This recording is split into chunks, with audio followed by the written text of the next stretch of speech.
Malgré plusieurs révélations sur plusieurs jeunes joueurs de la nouvelle équipe de Barcelone pour la saison 2024/25, d'autres joueurs seraient extrêmement frustrés à ce moment-là car ils auraient reçu la nouvelle qu'ils ne faisaient pas partie des plans de Barcelone et qu'ils devaient immédiatement chercher un nouveau club.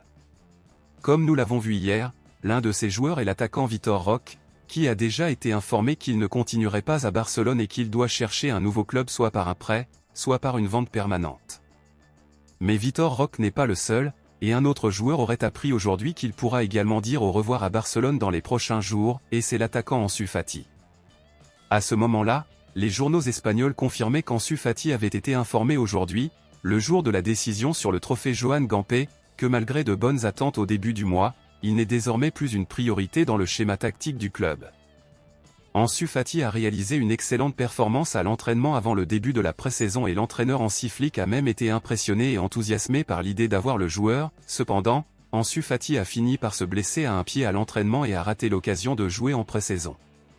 Aujourd'hui, Ansu Fati était à égalité avec le reste des joueurs présents sur le terrain pour regarder le match du trophée Joan Gamper entre Barcelone et Monaco. Cependant, à l'heure actuelle, les espoirs du joueur et de ses fans sont très faibles, et il y a moins de 50% de chances que Barcelone et Hansi Flick changent d'avis sur le séjour du joueur.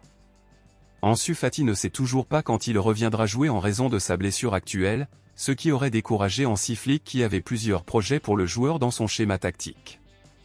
Ansu Fati et son agent recherchent actuellement un nouveau club pour le joueur, mais on pense qu'il sera difficile pour n'importe quel club de vouloir le signer alors qu'il est blessé, donc si aucun club ne signe Ansu Fati en prêt ou en achat pur et simple, Ansu Fati restera par conséquent à Barcelone, mais le joueur sait déjà qu'il n'est pas une priorité, surtout pour ce début de saison, et il aurait déjà été prévenu.